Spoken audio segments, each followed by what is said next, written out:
This story is titled, She Took a Break from Our Relationship, Found Lovers, and Wanted Me Back. But I said no.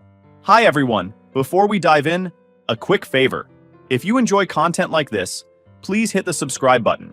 It's free, supports the channel, and make sure you never miss out on amazing videos. Alright, let's get started. Hey Reddit, you ever have someone flip your entire world upside down over takeout and a Netflix episode? Because that's exactly how my 5-year relationship with Elena started crumbling on a regular Wednesday night. Nothing special about it. Just me, her, and some leftovers from our favorite Thai place. But that's when she hit me with those ridiculous words. I think we need a break. Now, I'm not the kind of guy who panics easily. I've built my life with steady hands. I own my house, have a solid career in IT, and like to keep things simple. That's why her little announcement threw me off for like half a second. Then it clicked. Elena wanted space. Fine, I thought. Let her have it. But she wasn't going to have it under my roof. I kept calm though. I put my fork down, looked her dead in the eye and said, okay, if you need a break, take it. But this is my house, so you'll have to pack your things and figure out where you're staying. The way she blinked at me, you'd think I'd suggested she move to another planet. Wait, seriously? She asked. Yeah, seriously. What did she expect? For me to stick around while she found herself? If someone's unsure about you, why should you be the one to wait around for them to make up their mind? I wasn't interested in being anyone's safety net. To her credit, she didn't argue much. Maybe she thought I'd fight for her to stay, or beg for an explanation. But I wasn't about to beg anyone to be in my life. Not even Elena. By the end of the night, she packed a suitcase and called her sister to come pick her up. She stood at the door for a moment, looking like she wanted to say something. But I just opened the door and held it for her. That's the thing. If someone wants to leave, you let them. You don't hold on tighter and make them feel trapped. You let them go. Once the house was quiet, I sat in the living room, staring at the half-eaten pad thai on the coffee table. It didn't feel like some huge emotional scene. It was more like a shrug moment. I wasn't heartbroken or devastated. I was just annoyed. I'd built this life where Elena had every opportunity to be happy. And instead of talking to me about whatever was bothering her, she decided to take the easy way out. A break. The next day, I packed up the few things she left behind. Some toiletries, a couple of her favorite hoodies she always stole from me, and her dog-eared copy of Pride and Prejudice. I put everything in a box and stuck it in the hallway closet. If she wanted her stuff back, she could ask for it. I wasn't going to chase her down with a care package. Life without Elena didn't change much at first. I still got up at 6 a.m., went to the gym, and spent my days working on client projects. The house was quieter, but that wasn't necessarily a bad thing. I had more time to think, more time to focus on myself. It wasn't like I didn't care about Elena. I just wasn't going to let her absence throw my entire life off balance. What did throw me off, though, was how easily she'd walked away. I started replaying the past few months in my head, wondering if I'd missed something. Were there signs she was unhappy? Were there moments I should have noticed her pulling away? I didn't think so. Our relationship wasn't perfect, but it wasn't on life support either. We didn't fight much. And when we did, it was over dumb stuff like what to order for dinner or who left the toothpaste cap off. Normal couple things. Elena never mentioned feelings tuck before. She never gave me any real warning that she was thinking about taking a step back. She just decided. And that's what annoyed me the most. Relationships are supposed to be partnerships. You don't just decide unilaterally to hit pause. You talk. You figure it out together. But she didn't give me that chance. She made her decision and expected me to sit around twiddling my thumbs until she was ready to come back. No thanks. Over the next few days, I started hearing from friends and family who'd caught wind of what happened. My sister called me first. She left? Just like that? She asked, sounding more shocked than I felt. I gave her the short version of the story, and she was quick to reassure me that I'd made the right call by not begging Elena to stay. Don't let her walk all over you, she said. If she doesn't know what she has, that's on her. Then there was Alex, my best friend and unofficial therapist. He swung by the house a couple of nights later to check on me. He wasn't one for pep talks, but he did point out the obvious. You dodged a bullet, man. If she's this indecisive now, imagine how she'd act in a real crisis. That stuck with me. If Elena couldn't handle the everyday ups and downs of a relationship, what would have happened when life got tough? What if we'd been married? What if there were kids involved? It was better to find out now before things got any more complicated. By the end of the week, I felt like I'd made peace with the whole situation. If Elena wanted her break, she could have it. I wasn't going to chase after her or waste my time wondering what she was up to. That's the thing about people who say they need space. Half the time, it's not about finding themselves. It's about finding out if the grass is greener somewhere else. And if they think they can come back to you once they're done looking, they're dead wrong. I knew I deserved better than that, and I wasn't about to settle for someone who didn't see my worth.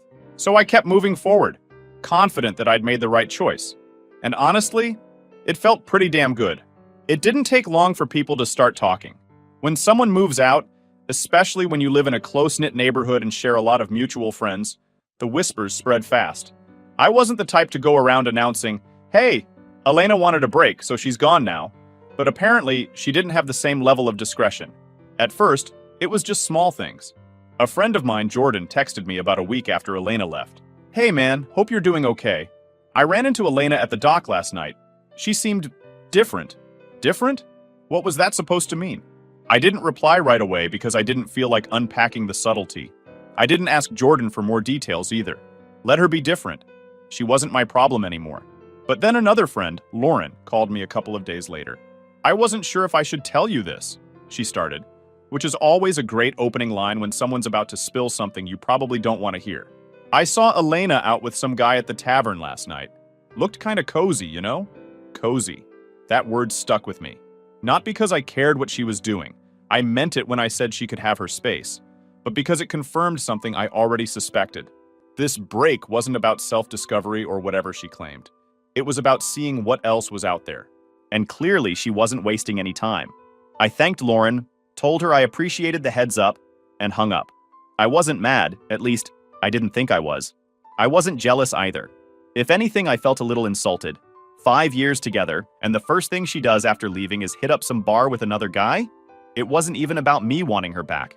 It was about basic respect. The whispers didn't stop there.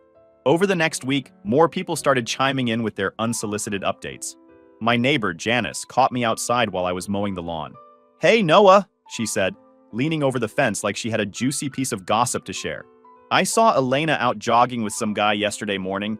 He's new, right? I haven't seen him around before." I just shrugged. "Probably," I said. "Doesn't really matter to me." Janice gave me this look, like she couldn't tell if I was genuinely unbothered or just pretending to be. But that was the truth. It didn't matter. If Elena wanted to jog around with random guys or play the field, that was on her.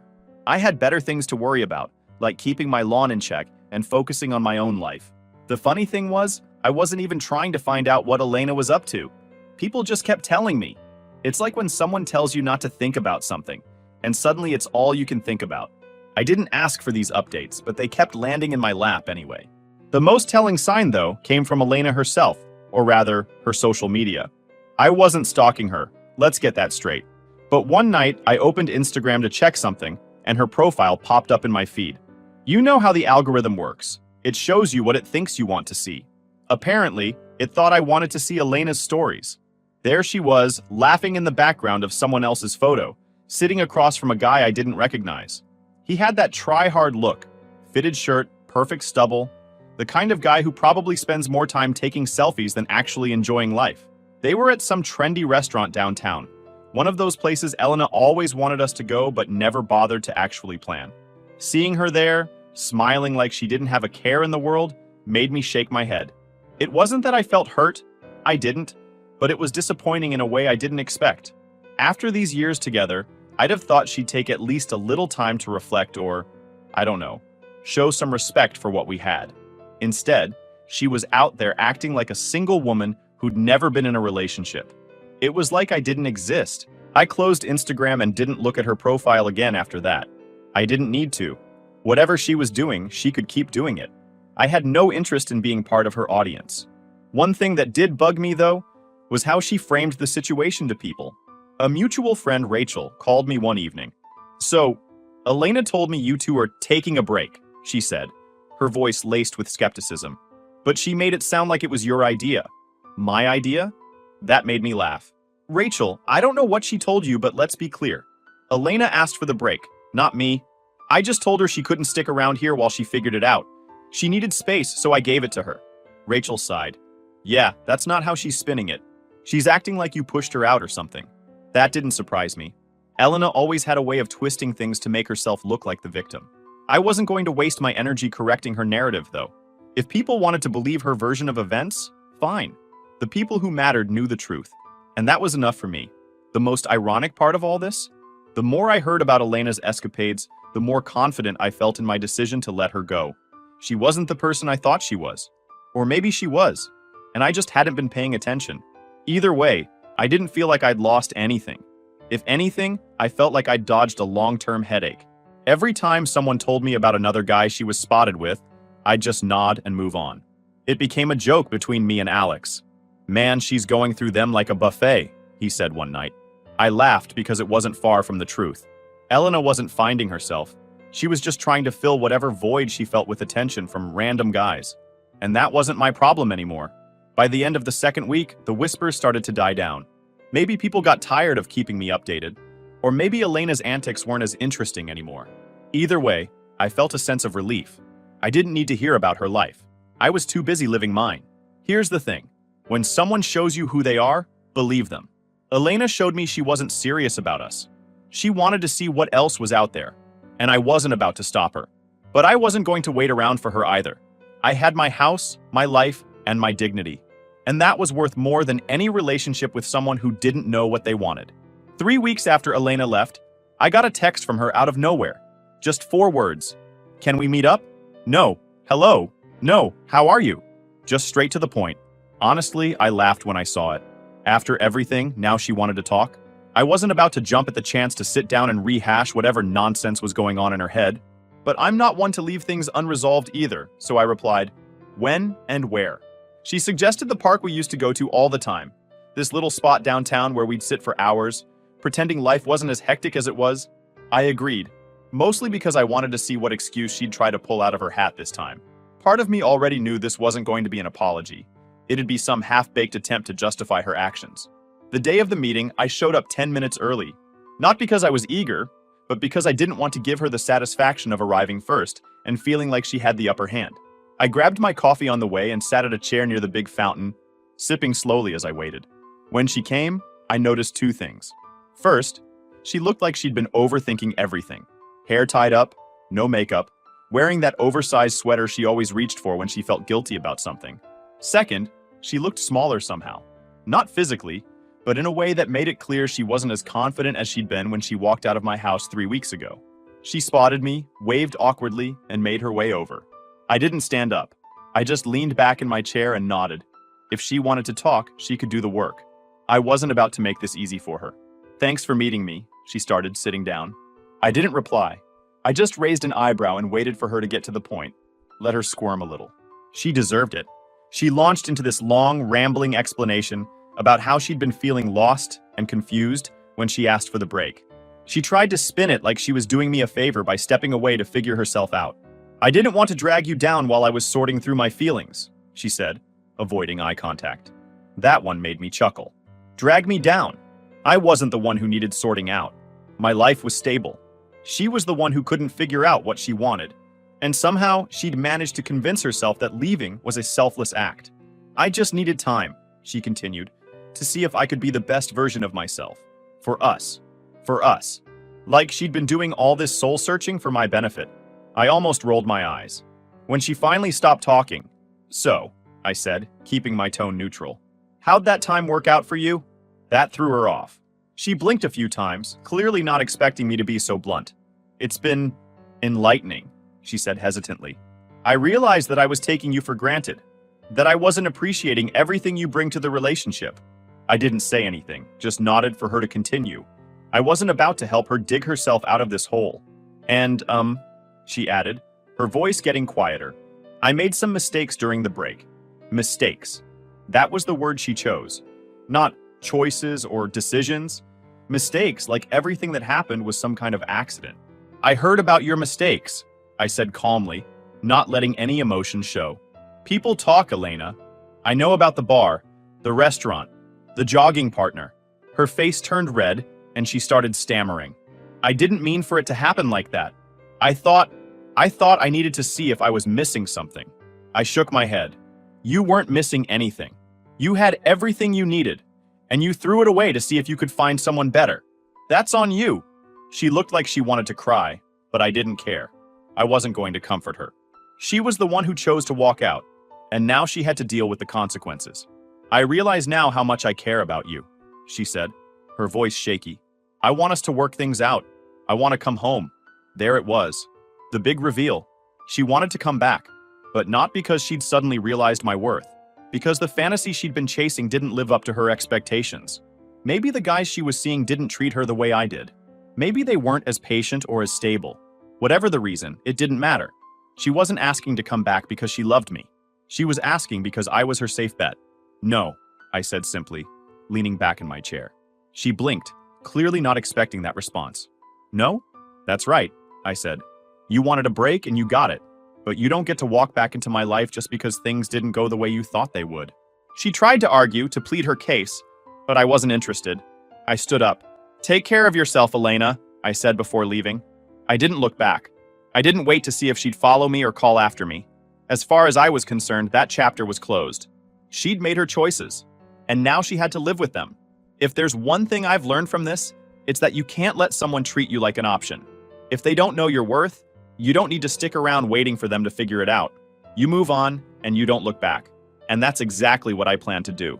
After that park meeting with Elena, I felt like a weight had been lifted. It wasn't just about turning her down or walking away. It was about reclaiming my own sense of worth. I hadn't realized how much I'd been carrying since she first said she needed a break. But now, I was done.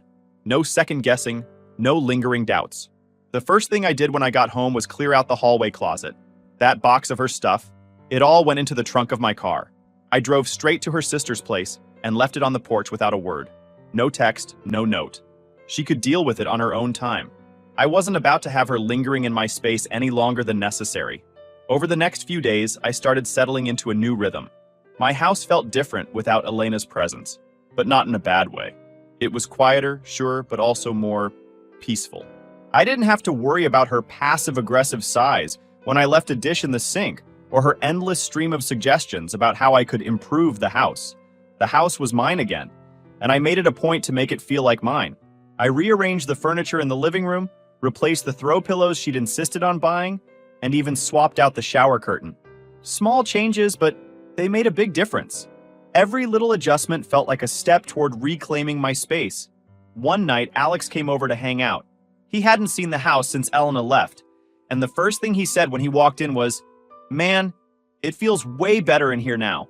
Like, I don't know, lighter?" I laughed. "Yeah, it's amazing what happens when you take out the source of the negativity." He smirked. "Dude, you're thriving, and I'm here for it. What's the plan now? Bachelor pad vibes?" I shook my head. "Nah, I'm not turning this into some party house. I just want to focus on me for a while. You know, get back to what makes me happy." Work became another area where I really started to thrive. Without the constant distractions of a messy relationship, I found myself diving deeper into projects and actually enjoying them again. My focus was sharper, my productivity shot up, and I started getting recognition for it. My boss even pulled me aside one day to say, "Whatever you're doing differently, keep it up. It's paying off." Funny how cutting the dead weight from your personal life can make everything else fall into place. The real shift, though, was mental. I started noticing how much clearer my head felt without Elena's drama taking up space. I wasn't constantly questioning myself or trying to figure out what she wanted or needed. I wasn't worrying about whether something I said or did would set her off. Of course, there were still moments where I thought about her. It wasn't like she'd completely disappeared from my mind. But those moments were fewer and farther between as the weeks went on. When I did think about her, it wasn't with anger or sadness. It was more like indifference. That indifference became even more solidified when mutual friends brought her up in conversation. One friend mentioned seeing her at a party, and all I said was, "Good for her." I didn't ask for details, didn't care to know who she was with or what she was doing. It didn't matter anymore. By the time a month had passed since our last meeting, I felt like a completely different person. Not because I'd changed, but because I'd finally gotten back to being myself, the version of me that didn't have to compromise for someone else's comfort. One of the best parts of this whole journey was realizing how much stronger I was than I'd given myself credit for. When Elena left, I could have let it break me. I could have spiraled, wallowed in self-pity, or tried to win her back. But I didn't. I stood tall, kept moving forward, and built a better life for myself in the process.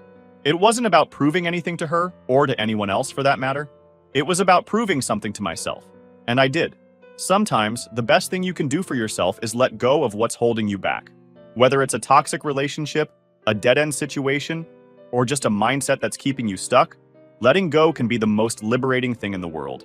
For me, that meant saying goodbye to Elena and everything she represented, and it was worth it. And now, standing taller than ever, I can say with complete confidence, I made the right choice. It had been about 6 weeks since Elena and I had any kind of contact. I wasn't checking her social media, I wasn't wondering what she was up to, and I definitely wasn't missing her. To me, that chapter was closed. So when I got a text from a random number saying, "Hey, this is Ryan. Can we talk? It's about Elena," I almost didn't respond. Ryan? Who the hell was Ryan? I wasn't interested in any drama, and the idea of getting sucked into Elena's orbit again made me shake my head. But curiosity had me. I texted back a simple, "What do you want?" His response came quick. "It's better if we talk in person. Can we meet?" I had no idea what this guy wanted, but something about the message felt off. If it were Elena reaching out, I wouldn't have given her the time of day, but this was different. Against my better judgment, I agreed to meet him at a cafe downtown the next day. Worst case, I figured, I'd waste 30 minutes of my life. Best case, I'd get some clarity on why this guy thought it was necessary to talk to me.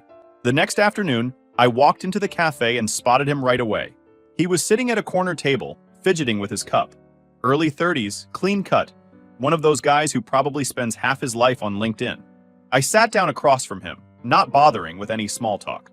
"You're Ryan?" I asked, and he nodded, looking more nervous than I expected. "Yeah, thanks for meeting me," he said, shifting in his seat. "I wasn't sure if I should reach out, but I felt like you deserved to know the truth." "The truth?" I leaned back in my chair and crossed my arms. "All right then, what's the truth?" Ryan took a deep breath, like he was gearing up to confess something big. "So, I've been seeing Elena," he started, his eyes glued to the table. Or I was, anyway. I raised an eyebrow but didn't say anything. No surprise there. I already knew Elena had been jumping from guy to guy since she left. The difference was, I hadn't cared enough to put faces or names to any of them.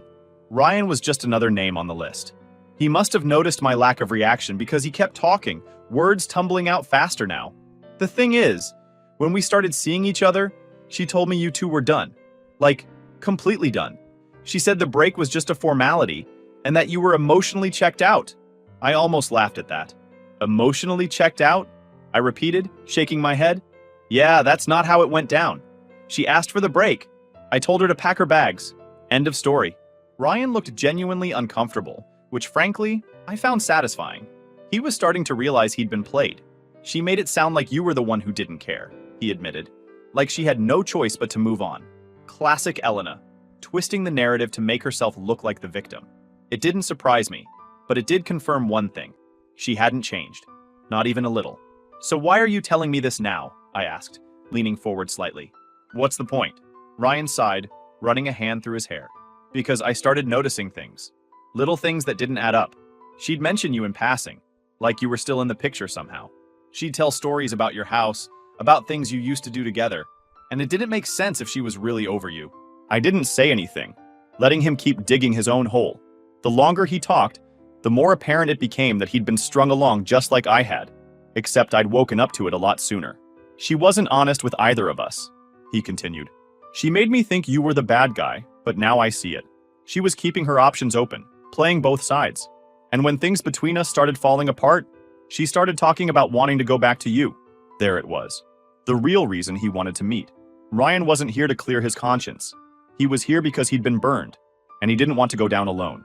Let me get this straight, I said, my voice calm but firm. She told you we were done, made you think I didn't care, and then tried to use me as a backup plan when things with you didn't work out? He nodded, looking sheepish. Pretty much. I leaned back in my chair and let out a low chuckle. Sounds like you've had a rough time, man. But here's the thing. I already knew she was like this. That's why she's not in my life anymore. Ryan looked surprised, like he expected me to blow up or feel betrayed. But why would I? Elena had shown me exactly who she was. I didn't need Ryan to validate what I already knew. For a moment, we sat there in silence. Ryan fidgeted with his cup again, clearly unsure of what to say next. Finally, he looked up at me and said, I just thought you should know. I didn't want you to think you were crazy or anything. Crazy? I repeated with a smirk. I'm not the one who got played. I saw through her the moment she asked for that break. You, on the other hand. I let the sentence hang, letting him feel the weight of his own choices. To his credit, Ryan didn't try to defend himself. He just nodded, like he knew he'd screwed up by getting involved with her in the first place. When we finally stood up to leave, Ryan hesitated for a moment before extending his hand. I considered ignoring it but decided to shake it anyway. No point in holding a grudge against someone who was just as much a victim of Elena's games as I'd been. Good luck, he said, his voice quiet. I hope you find someone who deserves you. You too, I replied, though I wasn't sure he'd learned his lesson yet. On the drive home, I couldn't help but laugh at how messy the whole situation had become. Elena thought she could keep both of us on a string, but instead she ended up with neither. It was poetic, really. She'd played herself. After my little chat with Ryan, I was done. Done with Elena, done with her drama, done with everything that even remotely involved her. I'd thought the door had already been closed when I walked out of that park, but meeting Ryan put the final nail in it. The confirmation that she had been stringing both of us along, that was all I needed to wipe my hands clean of her nonsense for good. But of course, Elena wasn't about to let things end quietly. A couple of days later, she texted me again. Hey, can we please talk? I've been doing a lot of thinking, and I really want us to work this out. I didn't even bother replying. What was there to talk about? She didn't get to come crawling back just because things didn't work out the way she wanted. Silence was the only response she deserved. Ignoring her didn't stop her from trying, though. Over the next week, she sent more texts. Some were apologies, full of self-pity and regret. I know I messed up. I wish I could take it all back. Others were attempts to guilt me into responding. I just need closure. Don't I deserve that? No, she didn't. Closure wasn't something I owed her. Then came the calls. I'd see her name pop up on my phone screen, and every time I'd hit decline without a second thought. It was almost laughable how desperate she was getting. She'd burned every bridge between us, and now she was scrambling to rebuild them with empty words. I wasn't buying it. One night, she showed up at my house. I was in the middle of a woodworking project in the garage when I heard a knock at the door. At first, I thought it was Alex, dropping by unannounced like he sometimes did. But when I opened the door and saw Elena standing there, I sighed. She looked different. Not in the I've been working on myself kind of way, but in the I'm not handling this well kind of way. Her hair was messy, her eyes were red, and she had this pitiful look on her face that might have worked on someone else, but not me. What do you want, Elena? I asked, leaning against the doorframe. She hesitated, probably trying to come up with the perfect thing to say, but all that came out was, I miss you. I almost laughed. Miss me? The guy she thought she could keep on standby while she tested out her little flings? Yeah, no thanks. I don't know what you want me to say, I told her. You made your choice and I made mine. I made a mistake, she said quickly, her voice trembling.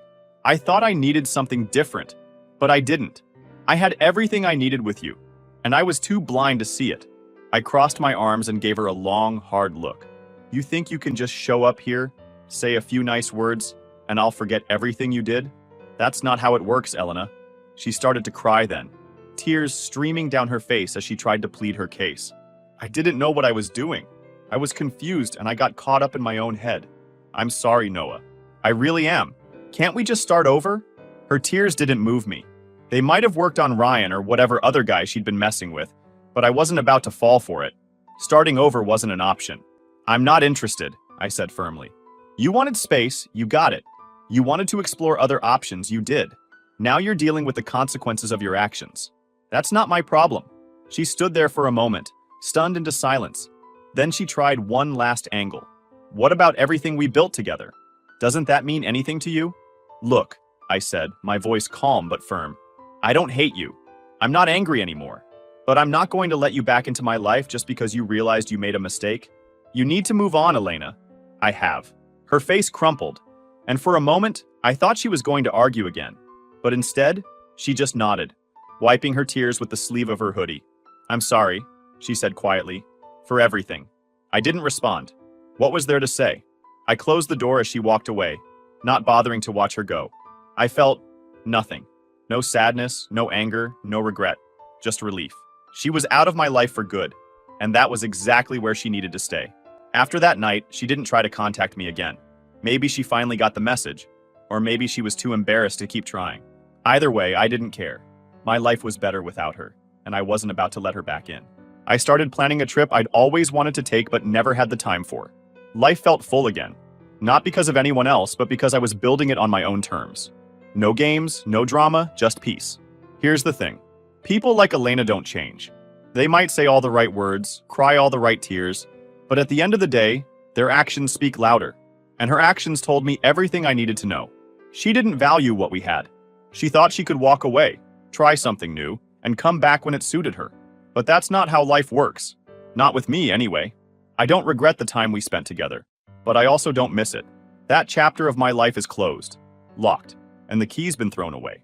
If she's smart, she'll learn from this and do better with the next guy. But me? I've already moved on.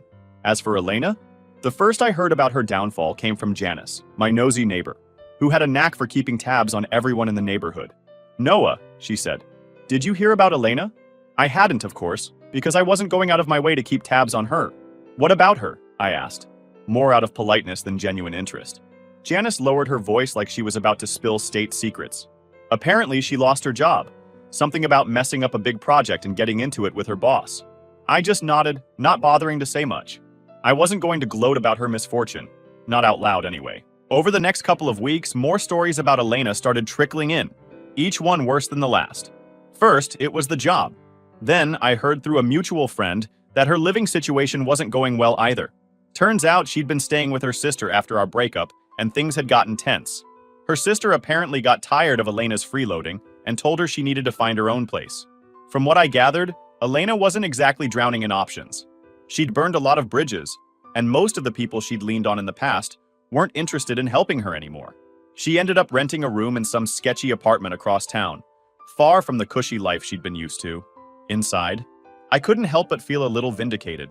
She'd been so eager to walk away from the stability I'd offered her, only to end up sinking her own ship.